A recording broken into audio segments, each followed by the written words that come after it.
Good morning, students. Today we will start new chapter of geography and chapter name is human settlement. Okay. Firstly, what we are going to study in this chapter? हम इस chapter में क्या पढ़ने वाले हैं? Human settlements के बारे में कि किस तरीके से जो ह्यूमंस हैं, पहले अर्ली ह्यूमंस कहाँ सेटल थे, फिर वो किस तरीके से ग्रो हुए, डेवलप हुए, फिर वो कहाँ पर उन्होंने अपने फिक्स्ड सेटलमेंट कर लिए. इसके बाद distribution of population, transports, communication, information age. Transports communication के बारे में आप लोग अच्छे से जानते हैं, वेरी वेल. ठीक है.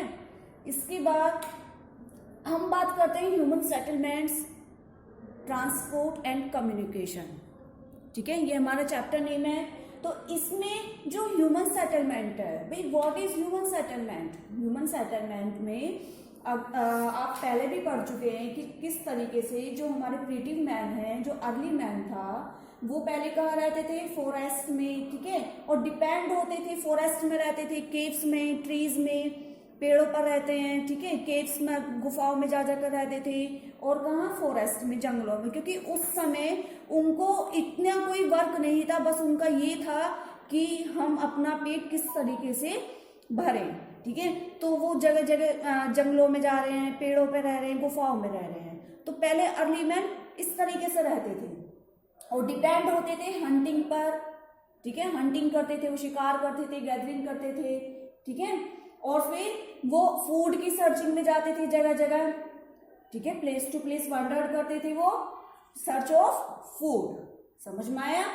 लेकिन जब इनका ये सेटलमेंट फिर जैसे जैसे बुद्धि का विकास हो रहा था, ठीक है, जैसे जैसे ह्यूमंस तो कुछ क्या कहते हैं, नई नई चीजों को देख रहा था, जैसे आग का आविष्कार हुआ था. ठीक है, तो फिर उन्होंने क्या करा कि कुछ ऑक्यूपेशंस को अपनाना शुरू कर दिया, यानी कि कुछ उन्होंने क्रॉप्स को ग्रो करना शुरू कर दिया.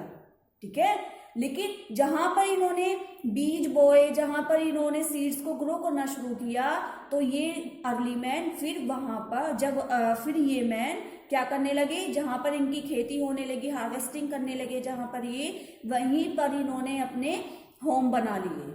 ठीक है, घर बना लिए थे, वहीं पर ये फिर रहने लगे.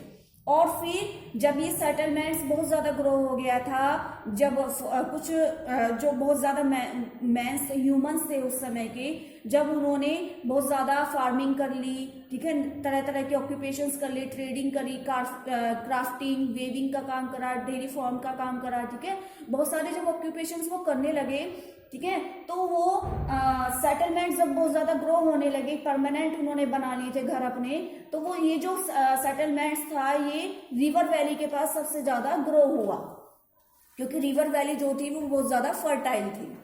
ठीक है, और वहां की लैंड भी बहुत ज्यादा फर्टाइल थी, तो इसलिए वहां पर फार्मिंग अच्छे से होती थी. समझ में आया? और इसीलिए जब ये रिवर वैली के पास सेटलमेंट होने लगा बहुत ज्यादा, तो इसको इंडस सिविलाइजेशन के नाम से भी जाना जाता है. ठीक है, आपने लास्ट चैप्टर में भी पढ़ा होगा, सिविलाइजेशंस पढ़ी थी आपने बहुत सारी, तो उनमें से ही इंडस सिविलाइजेशन जो रिवर वैली के आसपास ग्रो हुई फिर. ठीक है, तो ये तो था सेटलमेंट्स क्या है, जहां पर पीपल्स, जहां पर ह्यूमन बीइंग्स अपना घर बना लेते हैं. ठीक है, और सेटलमेंट्स आपको पहले बता चुकी हूँ कि अर्ली मैन जो थे वो कहाँ कहाँ रहते थे. ठीक है, वो किस पर डिपेंड होते थे, फूड की सर्चिंग में वो कहाँ कहाँ जाते थे, किस तरीके से वो ग्रो हुए. ओके, अब अगर हम सेटलमेंट्स की बात करें, अगर हम ज्योग्राफिकल वर्ड में सेटलमेंट्स की बात करें, तो ये 2 टाइप्स के होते हैं. एक होता है परमानेंट सेटलमेंट, एक होता है टेम्परेरी सेटलमेंट. परमानेंट सेटलमेंट में तो ये लॉन्ग पीरियड के लिए जहां पर ये फिक्स हो जाते हैं, जहां पर इनका ऑक्यूपेशन होता है, जहां पर इनकी ट्रेडिंग होती है, वहीं पर ये अपना घर बना लेते हैं. और जो टेम्परेरी सेटलमेंट होता है, उसमें क्या होता है, ये शॉर्ट पीरियड के लिए जगह जगह जाकर रहते हैं, शॉर्ट पीरियड के लिए. जैसे शिफ्टिंग कल्टीवेशन का नाम सुना होगा आपने. ठीक है, तो उसमें क्या होते थे, जो अर्ली ह्यूमंस थे वो थोड़े थोड़े पीरियड के लिए जगह जगह जाकर अपना घर बना लेते थे. ठीक है, लेकिन जब ये लोग अपना घर बनाते थे, तो ऐसा नहीं है कि घर बना लिया इन्होंने, परमानेंट जो सेटलमेंट था इनका, वो कुछ ये क्लाइमेटिक क्लाइमेटिक फैक्टर्स पर डिपेंड करता है. वहां की वहाँ का टेम्परेचर कैसा है, वहाँ का प्रेसिपिटेशन, एवेपोरेशन बहुत ज्यादा इफेक्ट करते हैं ह्यूमंस के सेटलमेंट को, ठीक है। और कुछ एनवायरमेंटल फैक्टर हैं जैसे लैंड है, सॉइल है, वाटर है, प्लांट्स, एनिमल्स, मिनरल्स, ठीक है, ये सब भी बहुत ज्यादा अफेक्ट करते हैं ह्यूमंस के सेटलमेंट को। समझ में आया? तो जो ह्यूमंस मीन्स थे वो परमानेंट तो होम बनाते थे अपना, लेकिन वहां के क्लाइमेट के अनुसार, अगर वहां की जलवायु बहुत ज्यादा ठंडी है तो उसी के अकॉर्डिंग वो घर बनाते थे। समझ में आया?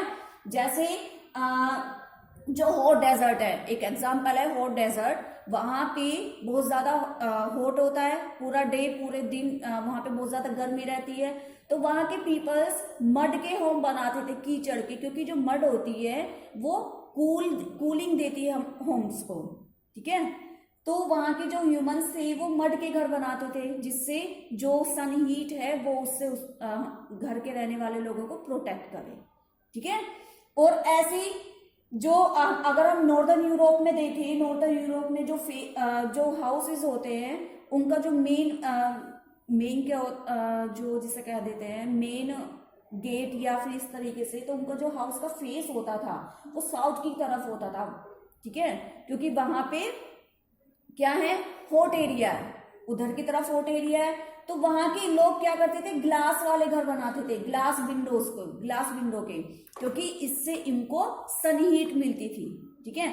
और जो नोमेडाइज होते हैं, जो घुमक्कड़ ह्यूमंस होते थे नोमेडाइज, वो कहाँ रहते थे, टेंट में रहते थे, टेंट बनाते थे वो, क्योंकि टेंट एक ऐसी चीज है जो एक तो एनिमल स्किन से बनती थी, दूसरा जो ह्यूमन बींग्स थे वो टेंट को कहीं भी ले जाकर आराम से बना लिया करते थे, ठीक है, उनका टाइम सेविंग होता था वो। तो ये तो था सेटलमेंट्स के बारे में कि कौन कौन से फैक्टर्स थे जो अफेक्ट करते हैं, ठीक है। तो ये फैक्टर्स आपको याद रखने हैं। टाइप्स ऑफ सेटलमेंट मैं आपको बता चुकी हूं। इसके बाद अगर हम बात करें डिस्ट्रीब्यूशन ऑफ पॉपुलेशन, भाई ह्यूमंस जब सेटल होने लगे जगह जगह जाकर, ठीक है, उन्होंने जब फिर नए नए तरीके की ऑक्यूपेशन अपना लिए, तो पॉपुलेशन तो बढ़ ही रही है अपने आप ही, ठीक है। और जब पॉपुलेशन बढ़ेगी तो वो कौन कौन से फैक्टर्स है जो पॉपुलेशन को अफेक्ट करेंगे। फर्स्ट है relief of the land. Relief of the land क्या है, मोस्ट इंपोर्टेंट फिजिकल फैक्टर है ये, जो हमारे रिलीफ पॉपुलेशन को अफेक्ट करती है, ठीक है। क्योंकि जब पॉपुलेशन ज्यादा बढ़ेगी तो भाई लैंड की भी बहुत ज्यादा जरूरत पड़ेगी, ठीक है। और जो लैंड होती है भाई उस पर फार्मिंग भी हो रही है, उस पर बहुत सारी ट्रेडिंग भी हो रही है, ठीक है, नई नई इंडस्ट्रीज खुल रही हैं, तो लैंड कम पड़ जाती है, ठीक है, तो पॉपुलेशन के अकॉर्डिंग। दूसरा क्लाइमेट भी बहुत ज्यादा अफेक्ट करती है हमारे पॉपुलेशन को, ठीक है, क्योंकि बहुत ज्यादा टेम्परेचर भी बहुत ज्यादा अफेक्ट करता है जहां पर ह्यूमंस रहते हैं, अगर बहुत ज्यादा टेम्परेचर है, और बहुत ज्यादा लो टेम्परेचर भी बहुत ज्यादा अफेक्ट करता है हैबिटेशन को। समझ में आया? और अगर कहीं पे रेनफॉल बहुत ज्यादा हो रही है तो भी बहुत ज्यादा अफेक्ट करेगी वहां की क्लाइमेट। इसके बाद सॉइल्स भी बहुत ज्यादा अफेक्ट करती है पॉपुलेशन को, क्योंकि जितने भी फर्टाइल प्लेन्स होते हैं, ठीक है, वहां की जो वहां पे बहुत ज्यादा पॉपुलेशन होती है, क्योंकि जो फार्मर्स होते हैं जो वो यही पसंद करते हैं कि यहाँ की अगर प्लेन बहुत ज्यादा फर्टाइल है, यहाँ की सॉइल फर्टाइल है, तो हम लोग यहीं रहें, ठीक है, क्योंकि उनकी फार्मिंग अच्छे से होगी, क्रॉप्स अच्छे से ग्रो होगी, ठीक है। तो वहां पे पॉपुलेशन की डेंसिटी बहुत ज्यादा हाई होती है। इसके बाद मिनरल्स भी बहुत ज्यादा अफेक्ट करते हैं, क्योंकि मिनरल्स जो है जो ह्यूमन पॉपुलेशन है वो क्यों अफेक्ट करते हैं, क्योंकि जो पॉपुलेशन है जब बहुत ज्यादा पॉपुलेशन बढ़ जाती है तो पॉपुलेशन की डिमांड भी बढ़ जाती है, ठीक है। वो ये सोचते हैं कि हम और नए नए टेक्निकल चीजों का ट्रेड करें, ठीक है, जैसे इंडस्ट्रीज खोलें, ठीक है। तो मिनरल्स की फैसिलिटी की वजह से ही जो पॉपुलेशन है वो बहुत ज्यादा अफेक्ट करती है। इसके बाद इकोनॉमिक फैक्टर्स हैं कुछ, ठीक है। इकोनॉमिक फैक्टर्स में जैसे ट्रांसपोर्ट है हमारा, मीन्स ऑफ कम्युनिकेशन है, डेंसिटी ऑफ पॉपुलेशन है, ये सब बहुत ज्यादा अफेक्ट करती है। अब हम बात करते हैं अपने ट्रांसपोर्ट की। ट्रांसपोर्ट आप लोग जानते ही हैं क्या होता है, ठीक है, एक प्लेस से दूसरे प्लेस पर जाना। लेकिन वो जो जब अराइव करते हैं हम, तो उसके कौन कौन से टाइप्स है ट्रांसपोर्ट के, land transport, water transport, air transport, आप जानते हैं 3 टाइप्स होते हैं, ठीक है। भैया आप लोग 7th क्लास में आ गए हैं, तो ये तो आपको फर्स्ट क्लास में पढ़ते आ रहे हैं ट्रांसपोर्ट के टाइप्स। अब लैंड ट्रांसपोर्ट के कौन कौन से टाइप्स हैं, लैंड ट्रांसपोर्ट चलिए सबसे पहले हम पढ़ लेते हैं लैंड ट्रांसपोर्ट के, जैसे रेलवेज है, ठीक है, रोडवेज हैं, रेलवेज, रोडवेज। तो रेलवेज के बारे में अगर हम पढ़ें तो the railways carry heavy goods. Train में हम बहुत ज़्यादा हैवी गुड्स भी ले जा सकते हैं आराम से, बर्डन नहीं रहता है, एक्सपेंसिव भी नहीं होते हैं, ठीक है। और इसके बाद जो इंडिया है वो सेकेंड लार्जेस्ट रेलवे नेटवर्क है इंडिया, समझ में आया। और रेलवे प्रिंसिपल मोड है हमारे ट्रांसपोर्टेशन का पैसेंजर्स के लिए, भाई इतना ज़्यादा कॉस्टली भी नहीं होता है, ह्यूमंस आराम से अफोर्ड कर सकते हैं, ठीक है। और इंडिया में जो फर्स्ट रेलवे रूट चला था वो मुंबई से ठाणे के बीच चला था और 1853 में। बेटा इसको हाईलाइट भी कर लेना और जीके का क्वेश्चंस भी है, ठीक है। इसके बाद रोडवेज आप लोग जानते ही हैं, रोडवेज एक मीडियम है, मेजर मीडियम है लैंड का, शॉर्ट डिस्टेंस को आराम से हम कवर कर सकते हैं रोड के द्वारा, ठीक है। इसके बाद अगर हम बात करते हैं वाटरवेज की, वाटरवेज में भी टू टाइप्स के होते हैं, एक तो इनलैंड वाटर्स होते हैं, दूसरा ओशियन रोड्स। इनलैंड वाटर्स में क्या क्या आता है, हमारे लेक्स आती हैं, रिवर्स, ठीक है। तो जिसमें आपने पहले से भी पढ़ा था कि जो ट्रेड होता था वो कैसे होता था, समुद्र के द्वारा, ठीक है, नदियों के द्वारा, नाव के द्वारा। तो ये वाटर इनलैंड है, समझ में आया। Inland waterways, navigable rivers, lakes are used as inland waterways. और दूसरा ओशियन रूट्स होते हैं। ओशियन रूट्स बहुत ज्यादा चीपर भी होते हैं, इजियर भी होते हैं, इनलैंड वाटरवेज भी होते हैं चीपर तो, लेकिन ओशियन रूट्स भी बहुत ज्यादा है। Most of the trade of the world is carried through ocean routes, ठीक है। बहुत ज्यादा जो पहले व्यापार होता था वो ओशियन रूट्स के थ्रू होता था।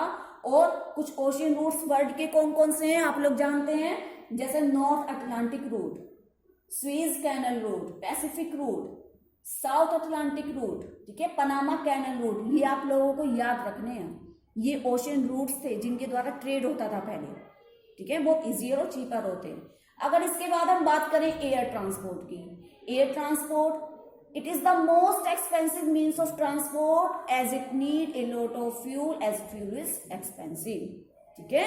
इसके बाद it can not carry heavy goods, इसमें एक एक्सेप्शन है कि यहाँ पर हम हैवी गुड्स नहीं कैरी कर सकते। फास्टेस्ट मीन्स ऑफ ट्रांसपोर्ट है, ठीक है।